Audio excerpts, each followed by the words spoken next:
അതീവ ഗുരുതരമായിട്ടുള്ള സുരക്ഷാ വീഴ്ചയാണ് കണ്ണൂർ സെൻട്രൽ ജയിലിലുണ്ടായിട്ടുള്ളത്. കേരളത്തിലെ ഒരു സിസ്റ്റം കൂടി തകരാറിലാണ് എന്നാണ് ഇത് വ്യക്തമാക്കുന്നത്. ഇത്തവണ തകരാറിലായിട്ടുള്ള സിസ്റ്റം ആഭ്യന്തര വകുപ്പിൻ്റെ സിസ്റ്റമാണ്. നേരത്തെ മറ്റു പല സിസ്റ്റം തകരാറുകൾ കേരളത്തിലെ മന്ത്രിമാർ തന്നെ ചൂണ്ടിക്കാണിച്ചിരുന്നു. ഈ തവണ ആഭ്യന്തര വകുപ്പ് എന്നുള്ള സിസ്റ്റം കൂടി തകരാറിലാണ് എന്നുള്ളതാണ് വ്യക്തമായിരിക്കുന്നത്. ഏതാണ്ട് 1 മണിക്കും 2 മണിക്കും ഇടയിൽ ഒരു കൊടും ക്രിമിനലായിട്ടുള്ള ഒരു കുറ്റവാളി കണ്ണൂർ സെൻട്രൽ ജയിലിൽ നിന്ന് രക്ഷപ്പെടുന്നു. ഏതാണ്ട് 7 മണിവരെ കണ്ണൂർ പോലീസിനെ ഈ വിവരം അറിയിക്കാതിരിക്കുന്നു. ആരാണ് അതിൻ്റെ പിന്നിൽ പ്രവർത്തിച്ചത്?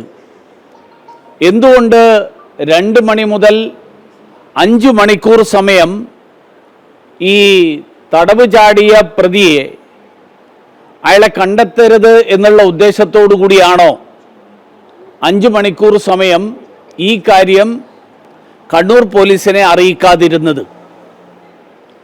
ഈ കാര്യത്തിൽ അന്വേഷണം വേണം.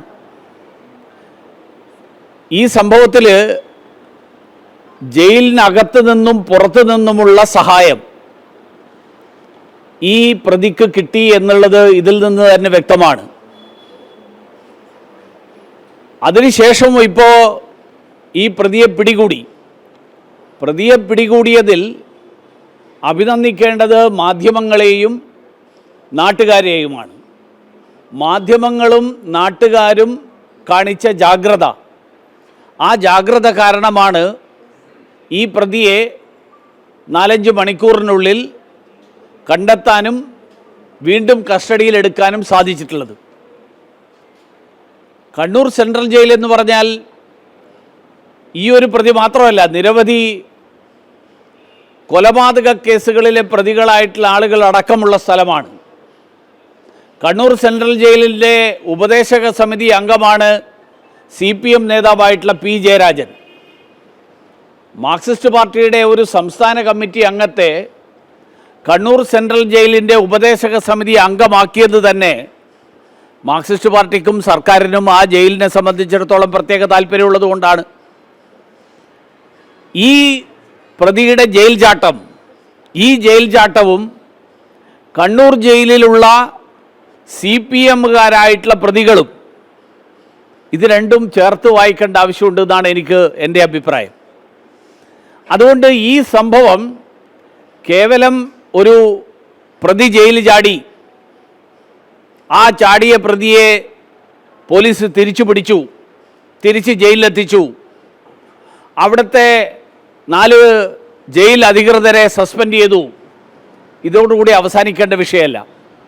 കേരളത്തിലെ ജയിലുകളെ നിയന്ത്രിക്കുന്ന ഒരു മാഫിയ, ആ മാഫിയയുടെ പിന്നിൽ പ്രവർത്തിക്കുന്ന ആളുകളെ അടക്കം കണ്ടെത്തണം. കാരണം കഴിഞ്ഞ കാലങ്ങളിൽ കണ്ണൂർ ജയിലിൽ മയക്കുമരുന്നും മറ്റ് നിരവധി നിരോധിത വസ്തുക്കളും ജയിലിൽ നിന്ന് കണ്ടെത്തി എന്നുള്ള വാർത്തകളുണ്ടായിരുന്നു. ഈ വാർത്തകളൊക്കെ വന്നതിന് ശേഷവും അവിടെ യാതൊരു തരത്തിലുള്ള മാറ്റവും ഉണ്ടായില്ല എന്നുള്ളത് കൊണ്ടാണല്ലോ ഒരു പ്രതിക്ക് വൈദ്യുതി വേലികളുണ്ട് എന്ന് പറയപ്പെടുന്ന ഒരു ജയിലിൽ നിന്ന് രക്ഷപ്പെടാൻ കഴിഞ്ഞത്. ആരാണ് ആ സമയത്ത് ഈ വൈദ്യുതി വേലിയിലെ വൈദ്യുതി ബന്ധം വിച്ഛേദിച്ചത്? അപ്പം ജയിലിനകത്തും ജയിലിന് പുറത്തും ഈ സംഭവത്തിൻ്റെ പിന്നിൽ പ്രവർത്തിച്ച ആളുകളുണ്ട്. അവരെ എല്ലാവരെയും നിഷ്പക്ഷമായിട്ടുള്ള അന്വേഷണത്തിലൂടെയേ കണ്ടെത്താൻ കഴിയുള്ളൂ. കേരള പോലീസ് നടത്തുന്ന അന്വേഷണം അത് കേരള സർക്കാരിൻ്റെയും മാർക്സിസ്റ്റ് പാർട്ടിയുടെയും താല്പര്യത്തിന് വിരുദ്ധമായിട്ടുള്ള ഒരു അന്വേഷണവും നടത്താൻ കേരളത്തിലെ ഒരു പോലീസ് ഉദ്യോഗസ്ഥനും സാധിക്കില്ല. അത് നമുക്ക് എല്ലാവർക്കും അറിയുന്ന കാര്യമാണ്. അതുകൊണ്ട് കേരളത്തിലെ മാർക്സിസ്റ്റ് പാർട്ടിയുടെ താല്പര്യം, കേരളത്തിലെ സർക്കാരിൻ്റെ താല്പര്യം, ആ താല്പര്യങ്ങൾക്ക് അതീതമായിട്ട് അന്വേഷണം നടത്താൻ കഴിയുന്ന തരത്തിലുള്ള ഒരു ഉന്നതതല അന്വേഷണം, ആ അന്വേഷണത്തിലൂടെ മാത്രമേ ഈ സംഭവത്തിൻ്റെ പിന്നിൽ പ്രവർത്തിച്ച ആളുകളെ കണ്ടെത്താൻ കഴിയുള്ളൂ. ഈ സംഭവം നടക്കുന്ന സമയം നിങ്ങളൊന്ന് ഓർമ്മിക്കണം, ഒന്ന് മനസ്സിലാക്കണം.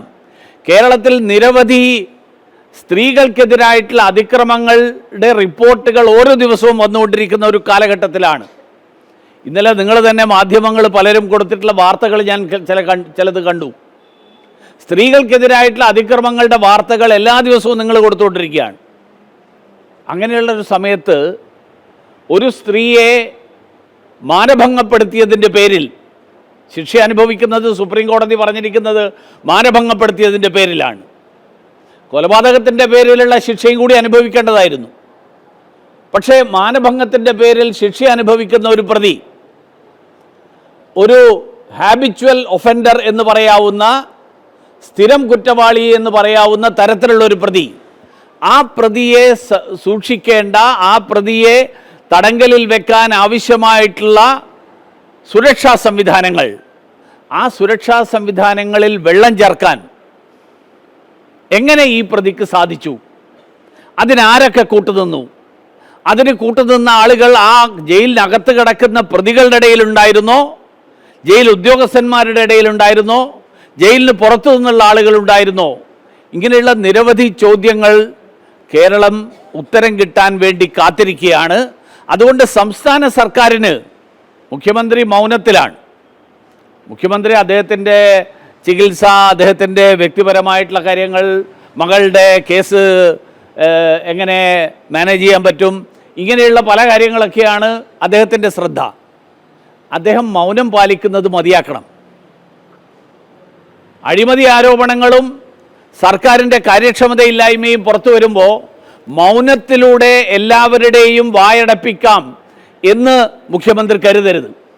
അതുകൊണ്ട് ഈ കാര്യത്തിൽ ജനങ്ങളുടെ മനസ്സിലുള്ള ആശങ്കകൾ, ജനങ്ങളുടെ മനസ്സിലുള്ള സന്ദേഹങ്ങൾ, ആ സന്ദേഹങ്ങൾക്ക് ഉത്തരം കണ്ടെത്താൻ കഴിയുന്ന തരത്തിലുള്ള ഒരു അന്വേഷണം മുഖ്യമന്ത്രിക്ക് ഒന്നും ഒളിച്ചു വെക്കാനില്ലെങ്കിൽ അങ്ങനെ ഒരു അന്വേഷണം നടത്തി സത്യം പുറത്തു കൊണ്ടുവരാനും ഇത്തരത്തിലുള്ള സംഭവങ്ങൾക്ക് പിന്നിൽ പ്രവർത്തിച്ച ആളുകളെ നിയമത്തിൻ്റെ മുന്നിൽ കൊണ്ടുവരാനും ആവശ്യമായിട്ടുള്ള നടപടികൾ കൈക്കൊള്ളണം എന്നാണ് ആവശ്യപ്പെടാനുള്ളത്. 4 ഉദ്യോഗസ്ഥന്മാരെ സസ്പെൻഡ് ചെയ്തതുകൊണ്ട് ഈ ചോദ്യത്തിന് ഉത്തരം കിട്ടിയില്ലല്ലോ. ഞാൻ ഈ പറഞ്ഞ ചോദ്യങ്ങൾ, ആ ചോദ്യങ്ങൾക്കാണ് ഉത്തരം വേണ്ടത്. പിന്നെ അവിടെയുള്ള 4 ഉദ്യോഗസ്ഥന്മാർ മാത്രമല്ല, അതിൻ്റെ മുകളിലുള്ള ആൾക്കാർ എന്ത് ചെയ്യായിരുന്നു? അവർക്കൊന്നും ഇതിൽ ഉത്തരവാദിത്വമില്ലേ?